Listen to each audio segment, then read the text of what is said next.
जय हिंद dear student. Online class में आपका स्वागत है। आज हम बात करेंगे विश्व के कृषि प्रदेश, agricultural regions of the world. आज हम देखेंगे निर्वायन फसल एवं पशुपालन कृषि प्रदेश। तो सबसे पहले बात कर लेते हैं निर्वायन फसल एवं पशुपालन कृषि प्रदेश। यह भी एक अत्यंत महत्वपूर्ण कृषि प्रदेश में है, यानी ये भी क्या है, एक अत्यंत महत्वपूर्ण कृषि प्रदेश है जिसमें कृषि के बजाय पशुओं को अधिक महत्व दिया जाता है। यानी जो ये कृषि प्रदेश है इसमें क्या है, कृषि के बजाय पशुओं को अधिक महत्व दिया जाता है। यानी व्यापार का प्रमुख साधन क्या है इसमें, पशु, और लाभ कमाने का प्रमुख साधन क्या है इसमें, पशु या पशुओं से प्राप्त होने वाली वस्तुएं। ठीक है, आगे देखिए।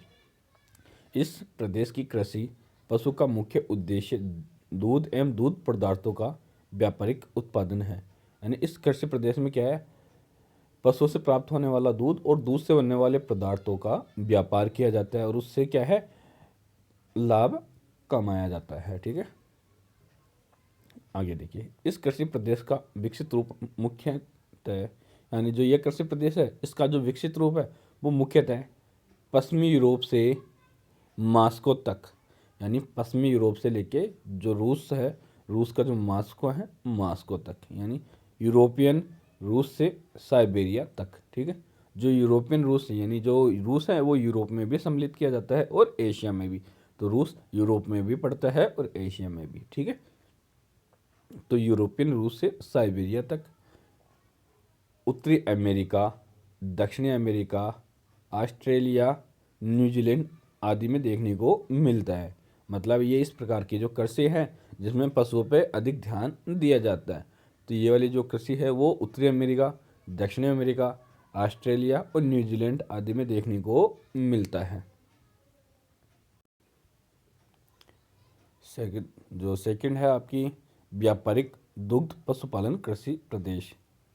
नेक्स्ट जो आपकी जो कृषि प्रदेश है वो है व्यापारिक दुग्ध पशुपालन कृषि प्रदेश,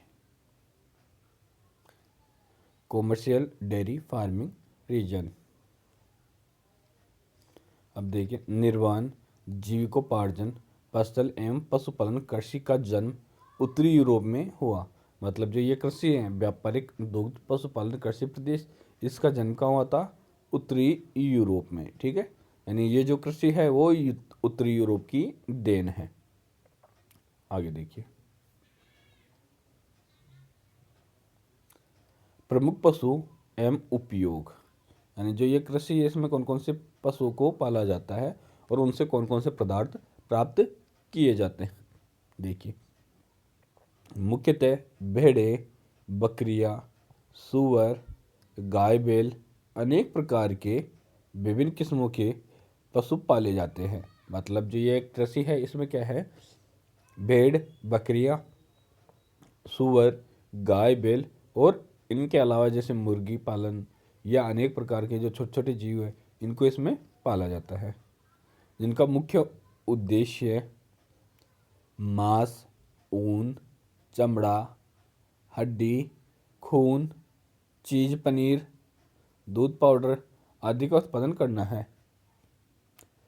यानी जिसका मुख्य उद्देश्य मांस, ऊन, चमड़ा, हड्डी, खून, मक्खन, चीज, पनीर, दूध पाउडर आदि का उत्पादन करना है। ठीक है, ये सारी वस्तुएं किससे प्राप्त की जाती है, पशुओं से। ठीक है, जिसमें आपके मक्खन आ गया, चीज़ पनीर आ गया, दूध पाउडर आ गया, चमड़ा, ऊन, मांस और उनसे प्राप्त होने वाला खून, ये सारी वस्तुएं जानवरों से प्राप्त की जाती है, उनका उत्पादन लिया जाता है और फिर उनका क्या कर दिया जाता है, व्यापार कर दिया जाता है, उन्हें बेच दिया जाता है और उनसे लाभ कमा लिया जाता है। आगे देखो, जानवरों को खिलाने के लिए फार्मों पर फसलों, जैसे जानवरों को खिलाने के लिए फार्मों पर फसलें, घास, ओट्स, जौ, आलू, गेहूँ आदि को उगाया जाता है। जो फार्म है, बड़े बड़े फार्म हाउस होते हैं, उन पे क्या करते हैं, जानवरों को खिलाने के लिए आलू, जौ, गेहूँ आदि को उगाया जाता है, जिनसे क्या है, जानवरों की पूर्ति हो सके और अधिक से अधिक लाभ कमाया जा सके। कृषि प्रदेश का विस्तार, यानी जो ये कृषि प्रदेश है वो कौन कौन से देशों में मिलता है, कौन कौन से देशों में इस प्रकार की कृषि की जाती है। तो सबसे पहले हम देखेंगे इस कृषि प्रदेश का विस्तार उत्तरी अमेरिका में ब्रिटिश कोलंबिया, वॉशिंगटन, कोलंबिया और कैलिफोर्निया राज्यों में है। मतलब जो यह कृषि प्रदेश है इसका विस्तार जैसे उत्तरी अमेरिका में ब्रिटिश कोलंबिया, वॉशिंगटन, कोलंबिया और कैलिफोर्निया राज्यों में है। ठीक है, अब बात कर लेते हैं यूरोप में। यूरोप में जो यूरोप है, यूरोप में Great Britain, France, Netherland, Germany, Belgium, Denmark, Italy, भूमध्य सागरीय तटीय प्रदेशों में है। जो यूरोप है, यूरोप में क्या है, जो भूमध्य सागरीय तटीय प्रदेश है जिसमें Britain, France, Netherland, Germany, Belgium और डेनमार्क और इटली और भूमध्य सागरीय तटीय प्रदेशों में है। इन क्षेत्रों में कौन सी कृषि की जाती है, जिनमें क्या है, अधिक से अधिक पशुओं को पाला जाता है। व्यापारिक दुग्ध उत्पादन कृषि की जाती है।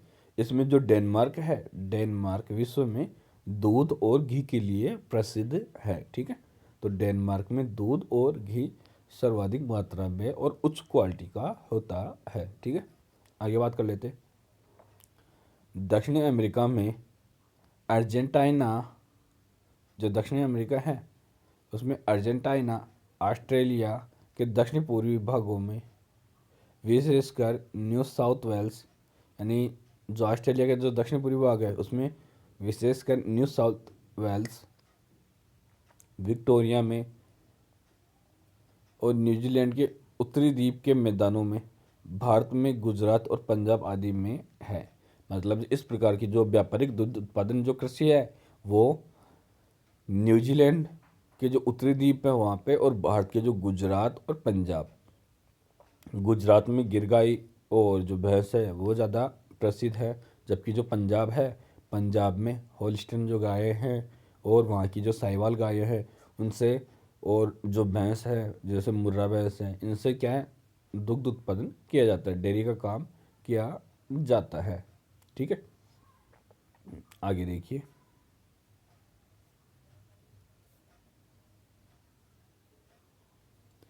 विशेषीकृत उद्यान बागवानी कृषि, विशेषीकृत उद्यान बागवानी कृषि यह भी एक मिश्रित कृषि का रूप होता है। यानी जो ये विशेषीकृत उद्यान जो बागवानी कृषि है ये भी मिश्रित कृषि का रूप होता है।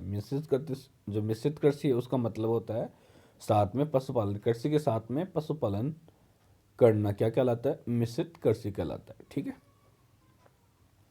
जिसमें कुछ क्षेत्र सब्जियां फल फूलों के उत्पादन की दृष्टि से महत्वपूर्ण होते हैं, जिसमें कुछ क्षेत्र सब्जियों फल फूलों के उत्पादन की दृष्टि से महत्वपूर्ण होते हैं। इस प्रकार की कृषि उत्तरी पश्चिमी Europe, Britain, Denmark, Belgium, Germany, Holland, संयुक्त राज्य अमेरिका में होती है। मतलब ये वही कृषि प्रदेश हैं जिनमें व्यापारिक दुग्ध उत्पादन कृषि हो रही थी, जहाँ पे पशुपालन किया जा रहा था। तो इसमें क्या है, फल और सब्जियां और फूल भी बोए जाते हैं, जिनका क्या कर देते हैं, फल सब्जियां और फूलों का अधिक से अधिक व्यापार किया जाता है। और इनका क्या है, शहरों के पास में ही बोया जाता है इनको, जिससे क्या है, फल और सब्जियां जल्दी से जल्दी शहरों तक पहुंचाई जा सके, बाज़ारों तक पहुंचाई जा सके, जिससे वो खराब ना हो। आगे देखिए। बड़े बड़े नगरों के सीमांत क्षेत्र पर फल फूल साग सब्जियों की सघन कृषि व व्यापारिक स्तर पर की जाती है। यानी जो बड़े बड़े जो शहर है उनके सीमा, इनके मतलब नज़दीक में फल और साग सब्जियाँ सघन कृषि एवं व्यापारिक स्तर पर की जाती है। यानी सघन कृषि की जाती है और व्यापारिक स्तर पर यानी बेचने की दृष्टि से कृषि की जाती है। लंदन एवं पेरिस में क्रमशः टेम्स एवं पेरिस बेसिन में से साग सब्जियों की पूर्ति होती है। जो लंदन में है, टेम्स एवं पेरिस बेसिन से साग सब्जियों की पूर्ति होती है, लेकिन ताज़ा सब्जियां एवं फलों की पूर्ति भूमध्य सागरीय तट अथवा ब्रिटिश द्वीप एवं चैनल द्वीप से होती है। लेकिन जो ताज़ा सब्जियां हैं और फल फूलों की जो पूर्ति है वो भूमध्य सागरीय तटीय क्षेत्र अथवा ब्रिटिश द्वीप एम चैनल द्वीप से होती है। यानी जो ब्रिटेन का जो लंदन और पेरिस शहर है, पेरिस फ्रांस का है और लंदन जो शहर है वो ब्रिटेन का है।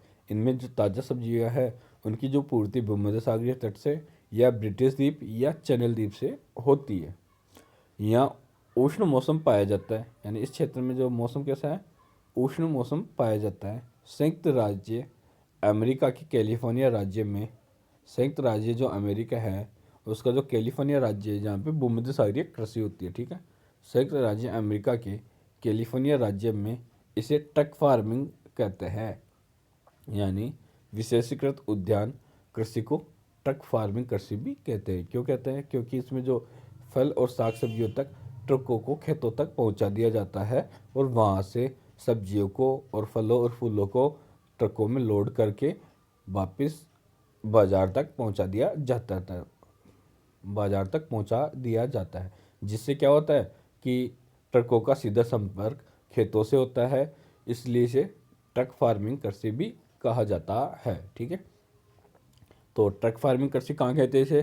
कैलिफोर्निया राज्य में, यानी संयुक्त राज्य अमेरिका के कैलिफोर्निया राज्य में इसे ट्रक फार्मिंग कृषि भी कहते हैं। कौन सी कृषि को? विशेषीकृत उद्यान कृषि को ट्रक फार्मिंग कृषि भी कहते हैं। क्यों कहते हैं? क्योंकि ट्रकों को सीधा खेतों तक पहुंचा दिया जाता है और वहां से ही माल डायरेक्ट ट्रकों में लोड किया जाता है। इसे इसलिए ट्रक फार्मिंग कृषि भी कहते हैं, ठीक है। जय हिंद। आज के लिए इतना ही, आगे बात करेंगे नेक्स्ट वीडियो में।